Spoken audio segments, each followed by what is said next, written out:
Please. Thank you. Okay. We good to go? All right. Great.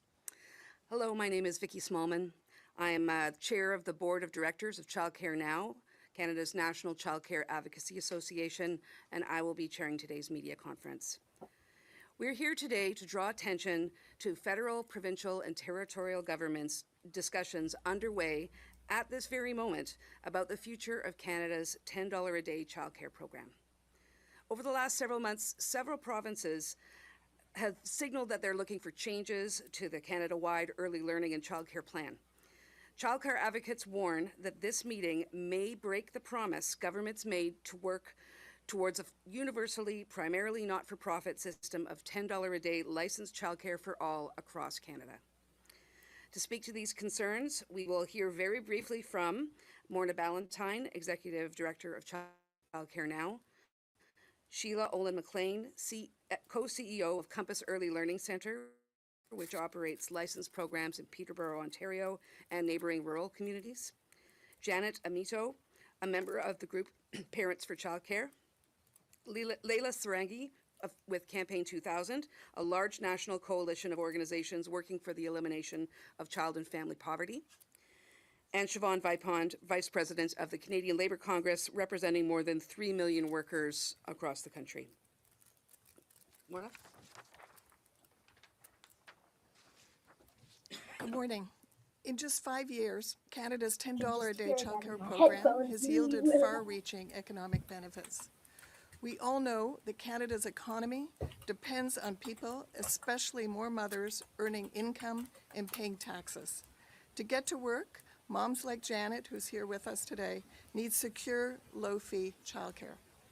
Because of the large federal investments, parent fees have dropped dramatically, making life more affordable for close to 1 million families. The childcare sector has grown considerably and creating new jobs in early childhood education and spin-off jobs, employment for others. Childcare supply has grown by 190,000 licensed spaces. The childcare sector, which was decimated during the COVID pandemic, is now mostly publicly funded and therefore more robust. We congratulate federal, provincial, and territorial governments for this important progress, but they must do more. They must do more to eliminate wait lists, include all children, and make access equitable.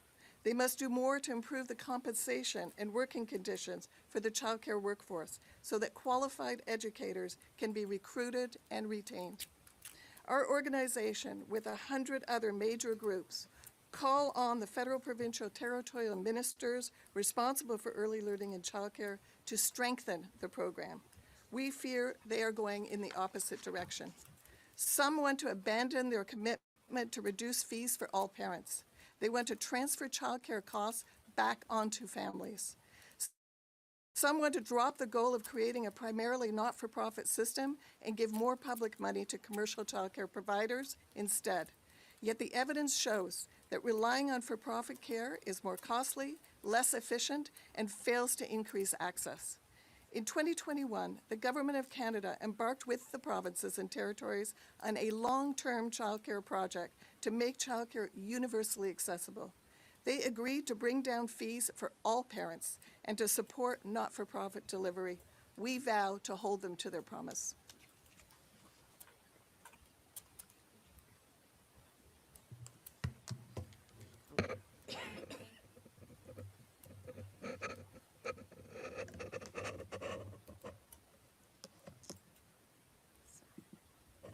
Hi, I'm Sheila Olin-McLean, and I am the co-CEO at Compass Early Learning and Care. It's a not-for-profit organization with 48 licensed programs and 80 home child care programs.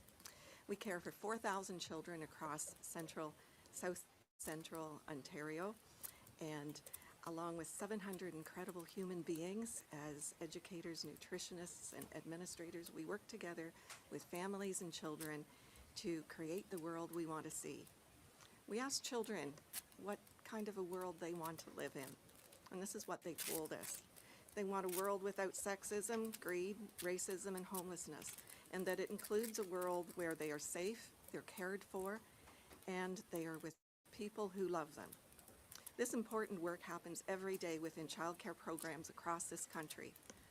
We are doing our part to make the world a kinder, more compassionate place for all, and here is what we ask.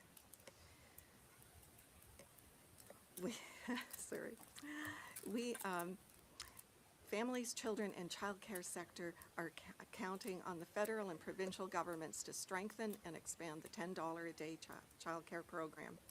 To the federal government, we need your continued leadership to guide a high-quality, not-for-profit program. To the provincial governments, Canada can't work without childcare. Investments in childcare come back to the provincial coffers being at zero balance. Families are counting on you to continue and enhance the Canada-wide early learning and childcare program. What we need is a renewal of political will to meet the needs of childcare families, with more public funding from both levels of government for decent wages for the childcare workforce, for the expansion of childcare spaces, and the improved accountability and planning to ensure that public funds for childcare are used effectively and efficiently and stay within the public realm, not into private assets.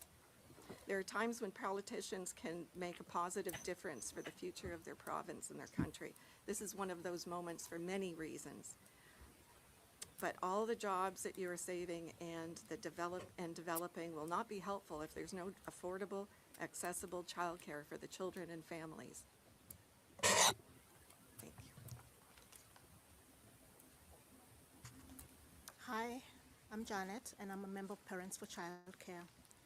I am an immigrant new to Canada and a single mother managing a low-income household. With my toddler in daycare, my family was counting on fees reaching $10 a day in Ontario by March. Unfortunately, Ontario has backtracked on this promise. We're paying $22 a day now, but we no longer know if or when fees will reach $10 a day in our province.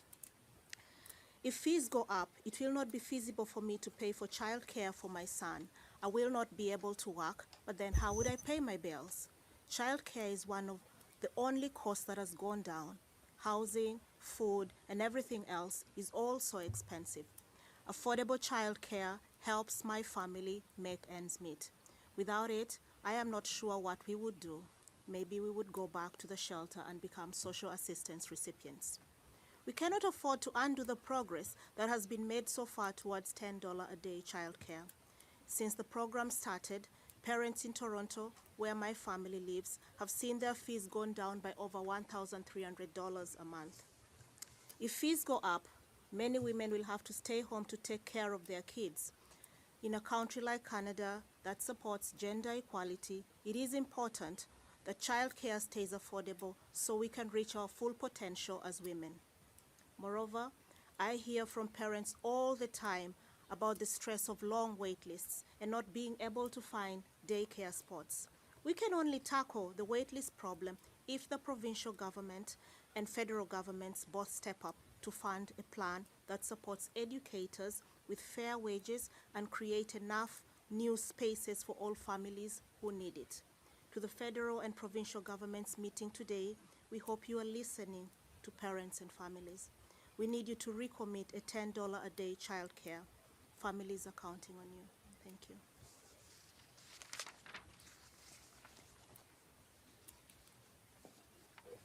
Good morning. I'm Layla Sarangi. I'm here on behalf of Campaign 2000, a pan-Canadian Hey, we see out coalition there, of organizations working to end child and family poverty. Mateo, We believe childcare is a Emma. cornerstone of any serious anti-poverty reduction plan. Investments in our system over the past 5 years have led to important childcare expansions and gains for families with young children, with an estimated 900,000 parents benefiting from reductions in childcare fees. But we have a lot further to go. Our research shows that 1 in 5 children under the age of 6 live in poverty in Canada. That rate grows for families from marginalized communities, including Indigenous, racialized, newcomer, LGBTQ, those with disabilities, and lone parent families, where the rate of child poverty is nearly 1 in 2. Child poverty has worsened significantly since the pandemic, and families are living in deeper poverty. That means they have less income to meet their daily needs. These families are also most likely to be left out of the childcare system as it currently exists. Expansion goals have not been met. Without concrete public planning, there simply still is not enough licensed childcare in low-income neighborhoods. Even reduced fees remain out of reach for low-income families. Lone mothers with 2 children who live in poverty, for example, have a median income of about $29,000 a year, roughly $2,416 to cover all of her basic needs every month. For her, even $10 a day is not affordable. These families are still waiting on the promise of childcare so they can work, return to school, and build stability for their families. We know there is a strong return on childcare investments. More parents, especially mothers, enter the workforce. And for children, quality childcare is an equalizer. It helps to mitigate the long-term negative effects of growing up in poverty. That is why we are deeply concerned about any changes that weaken the commitments to a universal, primarily not-for-profit $10 a day system. We are here today to urge federal, provincial, and territorial ministers to stay the course and ensure that families who need childcare the most are not left behind. Thank you. Hi, my name is Siobhan Vipond, and I'm Executive Vice President of the Canadian Labour Congress. I am proud to be here with all these allies and partners who have been, champions of us getting to a universal childcare system. And I'm here to talk about how the frontline work matters. It matters in our advocacy. It also matters in our communities. And what that looks like, it is dependent on what our childcare system looks like. So workers are counting on these voices that are here, and they're counting on our government to make sure that everybody has access to childcare. Because here today, it's a simple and urgent message: childcare now. Workers, especially women, need access to affordable, high-quality childcare at work. When childcare isn't there, workers, especially women workers, lone parents, cut back hours. They turn down jobs, they turn down promotions, or they leave the workforce altogether. So here, every day we hear from workers and parents everywhere that it's not enough. What's happening now needs to be expanded, and they need access to it. And this is not a new problem. I can tell you right now that my advocacy started when my child was in, a babe in arms, and now she's 16. But that is the story that everybody has, which is we keep fighting this, we know it's a good idea, and the reality is we have time. We don't have any more time to make this happen. The government has ambitious plans to grow the economy and create jobs, and Canada's unions are in support of that. We want those plans to succeed, but workers must be able to participate. We can't grow the economy without childcare. We can't build Canada without childcare. And quite honestly, no childcare means there's no workforce. So the system itself must grow, and we need this to mean now and meet this moment when we need a resilient Canada that is strong and able to push back.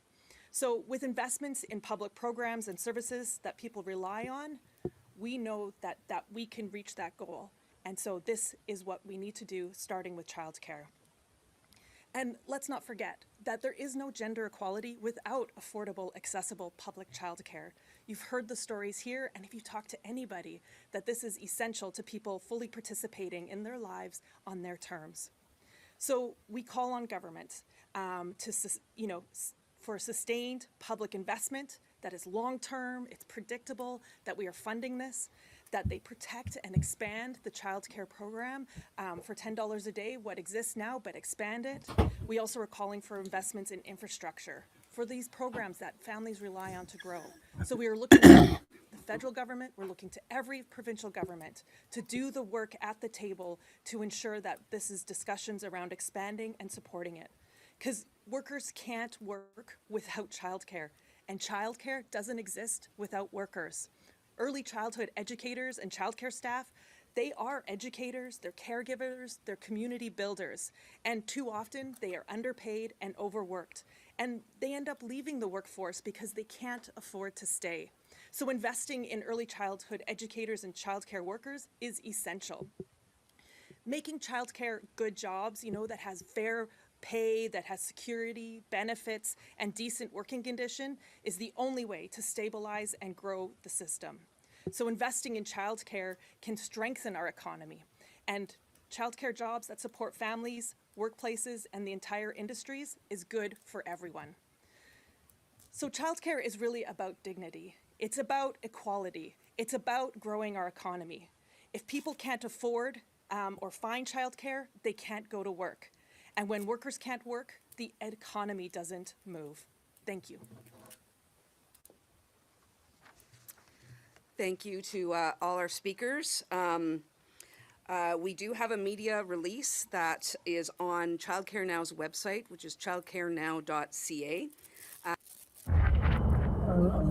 This game, you're not ready for it. Sorry about that. The Canadian press.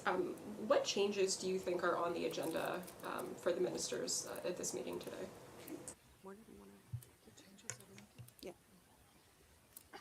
Unfortunately, these meetings and preparations for these meetings, of course, have gone on in closed doors, and there hasn't been sufficient sharing of information between governments and citizens and childcare advocates. But what we know from media reports, comments that have been made by some premiers and some ministers of education, that there's a big concern about the cost of the program and that they're looking for ways to cut back on the amount of public investment that was required to be able to achieve universally accessible childcare. So they may be looking at higher fees, deregulating fees, going back to the way childcare was organized prior to the 2021 federal budget initiative. So fees go up. Some parents, through means test or income testing, would be able to receive some public money to be able to pay the fees, but we know that the way that does not favor low-income families, does not favor lower income, middle income, or upper middle income families. In fact, it's a disservice to all. So what we're going to see if that happens, the deregulation of fees or the increase of fees, or backing away from the commitment to reach an average of $10 a day for all children in licensed program, is that we're going to see greatly reduced access. Now, we may also see greatly reduced wait lists because parents will withdraw their names from the wait list when they can no longer afford the fee.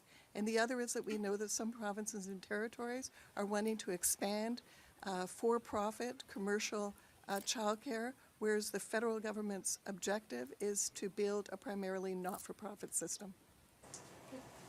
And the program is falling short in a number of areas like space creation. What should they be targeting first?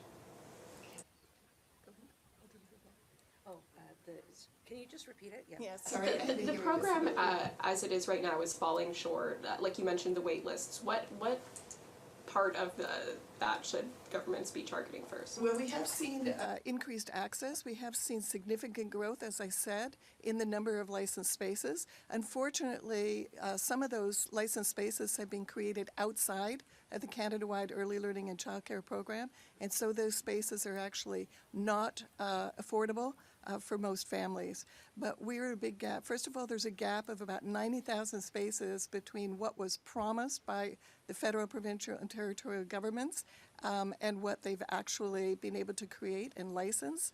And we would like to see a situation over time where there is enough affordable licensed childcare in both center and family settings for upwards of 75 to 80% of children 0 to 5 years. Nordic countries who have built universal childcare have enough licensed childcare for 90 to 95% of young children.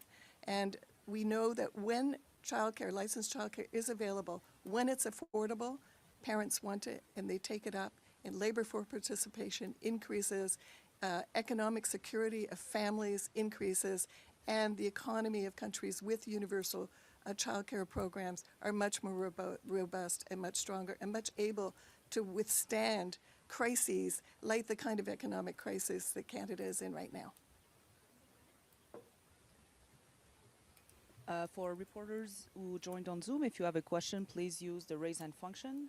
Pour les journalistes qui sont joints à la conférence sur Zoom, si vous avez une question, s'il vous plaît, utilisez la fonction main levée. We'll start with one question and one follow-up.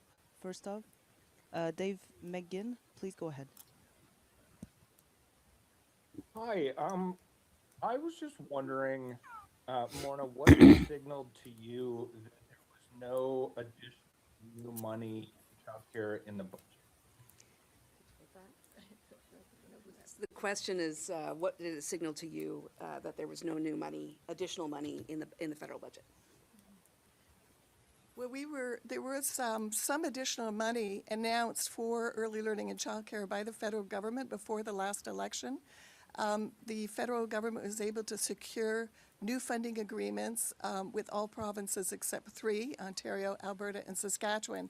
And those agreements do include a 3% increase annually, but only starting in 2027, 2028. We were hoping that the federal government would actually budget more money in the 2025 federal budget, but in fact there was no additional money budgeted.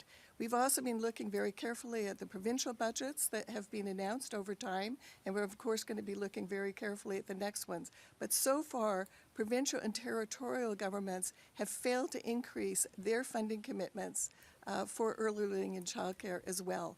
And we really do think that that's what's behind many of the suggestions that the program needs to be changed. They're looking for ways to try to reduce public investment rather than increase it.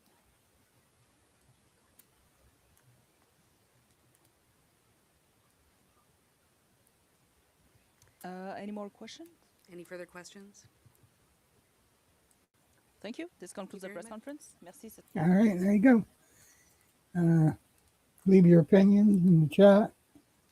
We enjoy reading it. We enjoy reacting to it. And we'll catch you later. Like, follow, and subscribe. Thanks for being with us.